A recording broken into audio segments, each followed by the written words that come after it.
తాకట్లో ఉన్న బంగారాన్ని విడిపించి ఆ రోజున మార్కెట్ ధర కట్టి మిగిలిన డబ్బును మీకు అందిస్తుంది కొమ్మూరి గోల్డ్.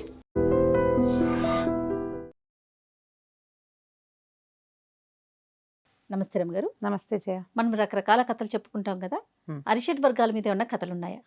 కామ క్రోధ లోభ మోహ మదమాత్సర్యాలు, ఈ 6 మన లోపల ఉంటాయి, మన చుట్టూతా ఉంటాయి. ఇక దాన్ని తప్పించుకోలేం మనం. వీటి మీద రకరకాల కథలు ఉంటాయి. ఎపిసినార్ కథలు చెప్పుకుంటామా? అవును. లోభం, ఈ తమ్ముళ్ళ మీద అసూయ, మాత్సర్యము, ఇట్లా. ఇప్పుడు మహాభారత కథలు చెప్పుకుంటాం, దుర్యోధనుడు భీముడు. అసలు కామ క్రోధ లోభాలు లేకుండా అసలు ఏముంది? ప్రతి లక్షణం ఉంటుంది. అందరిలోనూ ఉంటుంది.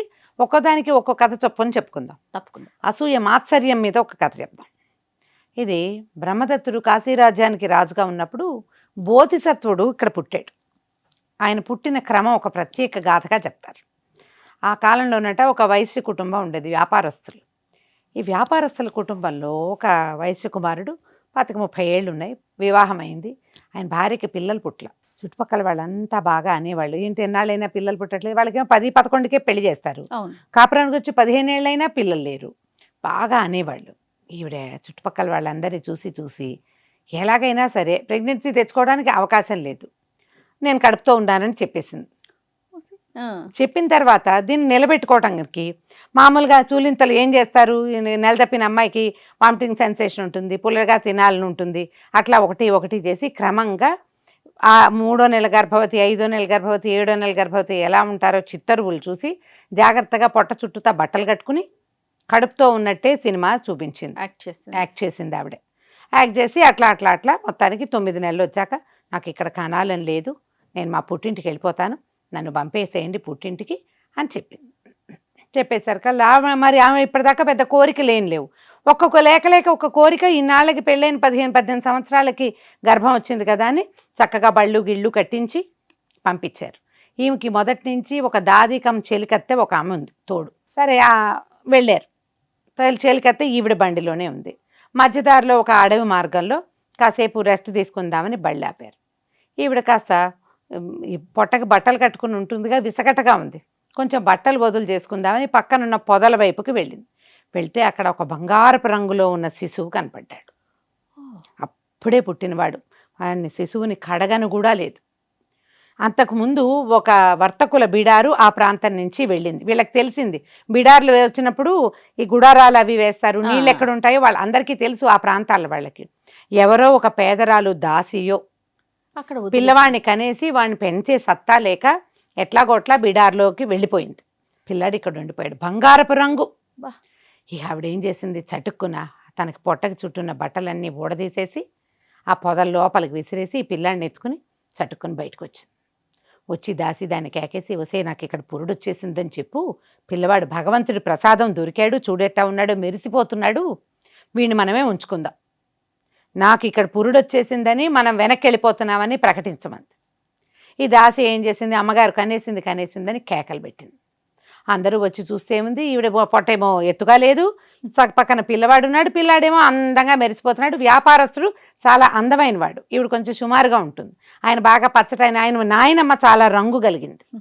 నాయనమ్మ పోలికొచ్చింది, కలిసి వచ్చినాయని పిల్లాడిని ఎక్కించుకుని మళ్ళీ బండి మీద తీసుకుపోయారు వెనక్కి. నిగ్రోధ కుమారుడు అని పేరు పెట్టారు, నిగ్రోధుడు. సరిగ్గా ఈ పిల్లవాడు పుట్టిన రోజునే ఆ ఊళ్ళో బాగా ఉత్సవాలు చేసుకున్నారు. వీళ్ళకి దూరపు బంధువులు ఒక వ్యాపారస్తుల ఇంట్లో ఒక పిల్లాడు పుట్టాడు. వీళ్ళకి బట్టలు కుట్టి పెట్టే ఒక దర్జీ ఇంట్లో కూడా ఒక పిల్లాడు పుట్టాడు. మొత్తం ముగ్గురు మగ పిల్లలు. ఈ పిల్లాడాగానే వీడికేమో నిగ్రోధుడు అని పెట్టి, వ్యాపారస్తుల కుమారుడికి శాఖుడు, తర్వాత ఏమో దర్జీ కుమారుడికి పోత్రికుడు అని పెట్టారు పేరు. అయితే ఈ వ్యాపారస్తుడికి మాకొక్కడే పిల్లవాడు లేక కలిగాడు, ఒంటరి పెంపకం ఏం బాగుంటుంది, 2-3 ఉంటే బాగుంటుందని ఆ దూరపు చుట్టాల అబ్బాయిని తమ ఇంట్లోనే ఉంచుకున్నారు. దర్జీ ఎట్లాగో వీళ్ళ వాకిట్లోనే బట్టలు కుడతాడు, ఆ చంటి బిడ్డ ఇక్కడే ఉండేవాడు. వీళ్ళు ముగ్గురు కలిసి ఉండేవాళ్ళు, బాగా కలిసి ఆడుకునేవాళ్ళు.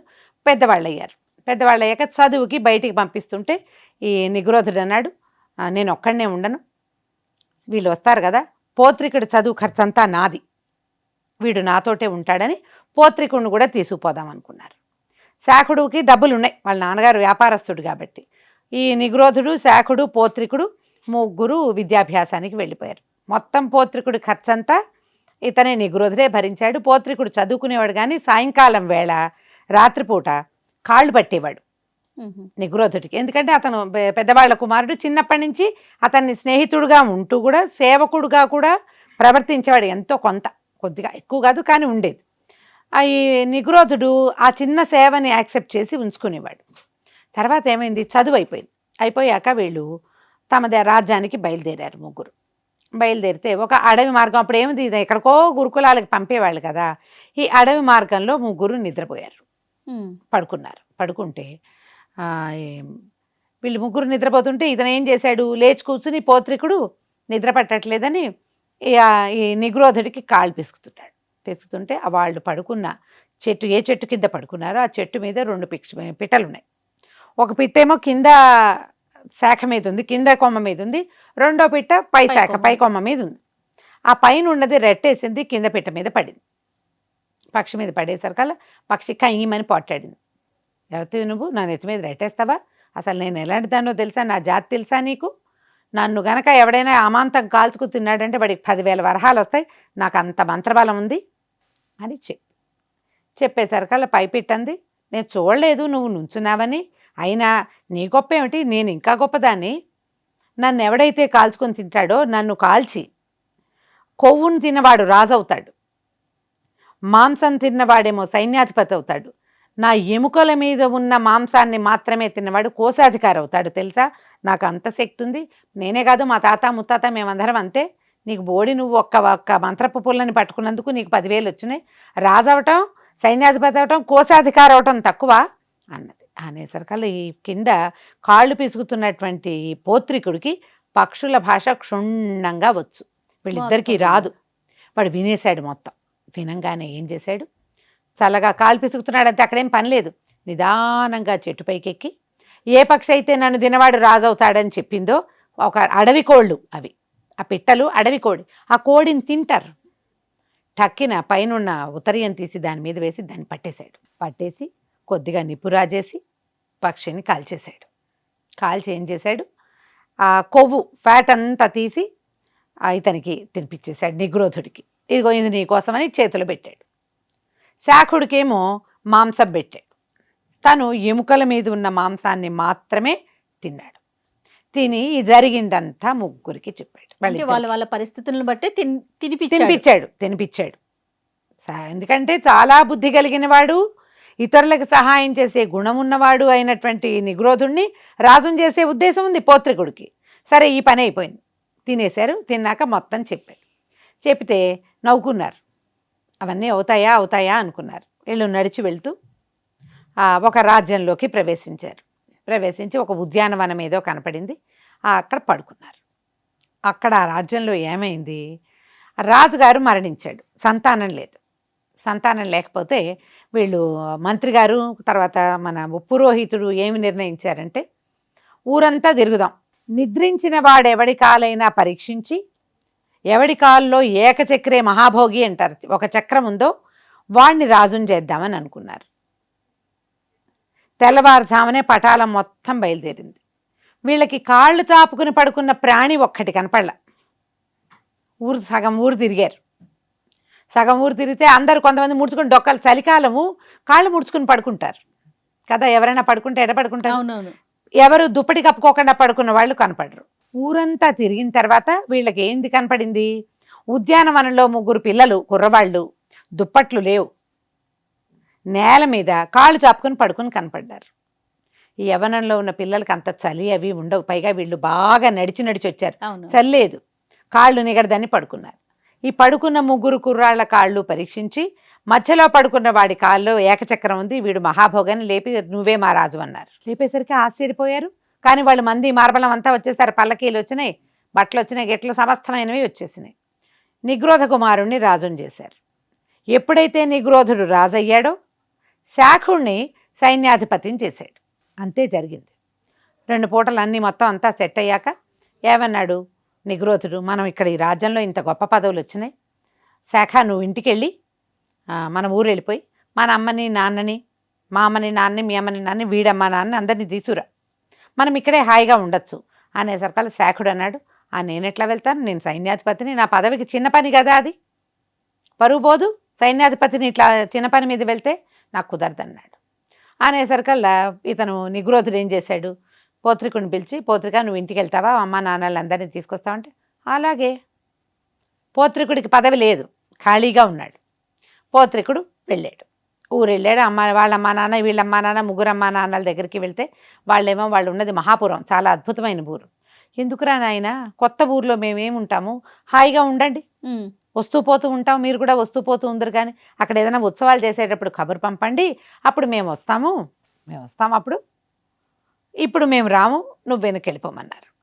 పోత్రికుడు వెనక్కి వచ్చేసాడు. వీళ్ళు కాశీనగరానికి రాజు అయ్యాడు. వీడికేమి ఇల్లు బాకిలి లేవు. పోత్రికుడు ఎక్కడికి వెళ్ళాలి, వెళ్తే రాజభవనంలోకి వెళ్ళాలి. ఇతనేమనుకున్నాడు, ఈ అలవిగాని వేళ రాజభవనంలోకి నిగ్రోధుడి దగ్గరికి ఎందుకు, శాఖుడు మన స్నేహితుడే కదా అని శాఖుడికి ఒక పెద్ద బిల్డింగ్ ఇచ్చారు. వెళ్ళి వాకిట్లో నిలబడి నేను శాఖుడు స్నేహితుడిని, వచ్చానని చెప్పండి అన్నాడు. లోపలికి వెళ్ళిన వాళ్ళు ఏం చెప్పారు, మీ స్నేహితుడండి, ఆయన ఎవరో పోత్రికుట్ట బయట నుంచున్నాడు అనగానే శాఖుడు కొళ్ళు మండిపోయింది. నేను సైన్యాధిపతిని, వీడేమో దర్జీ కొడుకు, వీడు నా స్నేహితుడా, పైగా అలా చెప్తాడా అని చెప్పి బయటకు వచ్చి, నీ దుఃఖం చోటు చెప్పుకో, మా ఇంట్లోకి అడుగు పెట్టడానికి వీల్లేదు అని, నువ్వు నాకు ఎంత ద్రోహం చేసావు, మిత్రద్రోహం, నువ్వే నాకు గనక కొవ్వు ఇస్తే గనక నేనయ్యేవాడిని కదా రాజుని, నువ్వు మాంసం ఇచ్చి నన్ను సైన్యాధిపతి పదవికి పరిమితం చేసావు, నిగ్రోధుడికి నాకు నీకు తేడా ఉంది, కాబట్టి నువ్వు నా స్నేహితుడివే కాదు, పో మా ఇంట్లో నుంచి బయటికి, మా ఇంట్లో అడుగు పెట్టడానికి వీల్లేదన్నాడు. అనేశాక భయం వేసింది శాఖుడికి. ఈ పోత్రికుడు చిన్నప్పటి నుంచి నిగ్రోధుడిని అంటకాగి ఉన్నాడు, ఒకవేళ వీడెళ్ళి చెప్తే అతను ఏం రియాక్ట్ అవుతాడోనని పోత్రికుడు వెళ్లే లోపల తనే గబగబా ఇతని మీద ఏదైనా చెడు చెప్పడానికి చకచకా వెళ్ళిపోయాడు రాజు దగ్గరికి, నిగ్రోధుడి దగ్గరికి వెళ్ళిపోయాడు. అంత సులువు కాదు రాజమందిరంలోకి వెళ్ళటం. వీళ్ళు ముందు నేను స్నేహితుడిని ఇతన్ని ఎట్లా రానివ్వలేదు, అతన్ని కూడా రానివ్వరు. ఈ గడపలన్నీ దాటుకుంటూ వెళ్ళి ఈ నిగ్రోధుడితో మాట్లాడే సమయానికి పోత్రికుడు కూడా వచ్చేసాడు. వచ్చేసరికల్లా పోత్రికుడు జరిగింది చెప్పాడు. మీ అమ్మా నాన్న, వీళ్ళమ్మా నాన్న, మా అమ్మా నాన్న కూడా రామన్నారు, నేను ధర్మశాలలో భోజనం చేశాను, శాఖుడి దగ్గర వాళ్ళ ఇంట్లో నిద్రించడం కోసం అతని భవనంలోకి వెళ్తే నువ్వు నాకు స్నేహితుడివే కాదు పొమ్మన్నాడు, ఇలా జరిగింది అని చెప్పేసరికల్లా నిగ్రోధుడికి విపరీతంగా కోపం వచ్చింది. నీకు స్నేహితుడివని నువ్వు సైన్యాధిపతి అవడానికి అవకాశం ఇచ్చాడు, వాడి తినలా అది, వాడికి పదవే లేదు, వాడు ఖాళీగా తిరగాల్సి వచ్చింది, ఇల్లు లేదు, వాడికి ఒక భవనం కేటాయించాల నేను, అయినా కూడా వాడు నన్ను ఒక్క మాట అడగలేదు, రాజభవనంలోకి సులువుగా వచ్చేసేవాడు, రాజుగారు పంపించారని చెప్తే వచ్చేసేవాడు, స్నేహితుడివని నిన్ను నమ్మి మీ ఇంటికి వస్తే నువ్వు ఈ పని చేసావు, నీకు సైన్యాధిపతి పీకేస్తున్నాను, నువ్వు ఉండడానికి వీల్లేదు, వెళ్ళిపోను అన్నాడు. కానీ పోత్రికుడు ఒప్పుకోలే, నువ్వు అట్లా అనద్దు, నేను ఏ ఆలోచనతో చేశాను, చిన్నతనం నుంచి కలిసి ఉన్నాం, మనం కలిసి చదువుకున్నాం, ఒక్కచోట ఒక తల్లి పిల్లల్లాగా పెరిగాం, వీడు ఒక తాత్కాలికమైన అసూయకి లోనయ్యే ఈ మాట అన్నాడు. నిగ్రోధుడు చెప్పాడు ఆ మాట, నీ అసూయే దీనికి కారణం, ఇచ్చిన సైన్యాధిపతి పదవిని ఉపయోగించుకున్నావా నువ్వు, నీ పదవికి చాలదన్నావు ఊరెళ్ళటానికి, అమ్మా నాన్నని తేవడానికి కూడా నీకు పదవి ఎక్కువైపోయింది, ఈ గుణం ఉన్నవాడు పైకి రాడు, ఇది మానుకుంటానంటేనే నువ్వు ఇక్కడ ఉంటావన్నాడు.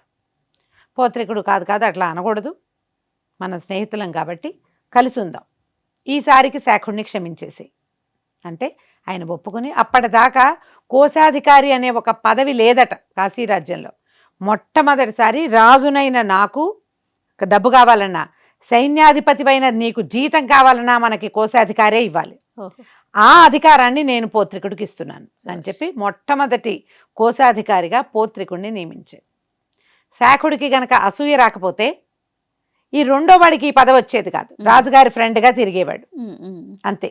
అసూయ వల్ల ఏమైంది, మనకు అసూయ ఉంటే పక్కవాడికి పదవి వస్తుంది, పక్కవాడికి అవకాశం వస్తుంది, అంతే.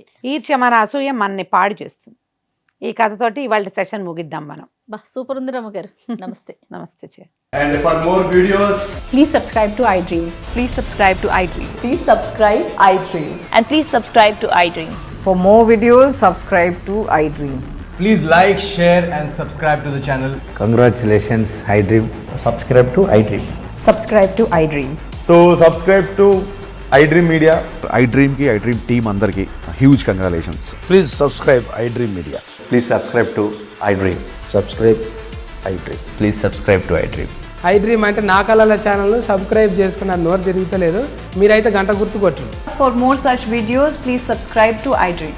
Subscribe to iDream. Please subscribe to iDream. Please subscribe iDream Media. Please do subscribe to iDream. Please subscribe to iDream Media. For best entertainment and information, please subscribe iDream. And don't forget to subscribe to iDream.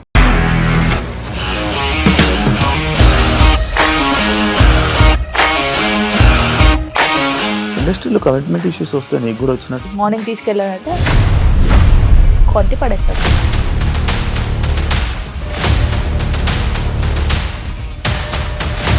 ఒక్కళ్ళు కూడా చూడలేదు ఈ cinema అని చెప్పడానికి కూడా చాలా ధైర్యం కావాలి. అది నిజం కదా, దాంట్లో ధైర్యం ఏంటి ఇది? నెక్స్ట్ డే ప్లేట్ మార్చేస్తే తప్పు కదా. As of now we are comfortable this అని నేను అనుకుంటున్నాను. రష్మిక గారిది మీది ఒకే ఊరంట కదా? నీకు కోపం వచ్చిందంటే బాగా తిట్టేత్తరా? తిట్టేద్దామండి. నిజంగా గేమ్ ని ఎలా చేంజ్ చేయగలిగారు? ఏపీఎస్ఎఫ్సి వాళ్ళకి 6 నెలల్లో నేను 6 లక్షలు కట్టా. బిజినెస్ చేయాలనుకుంటే it is as difficult as riding a tiger.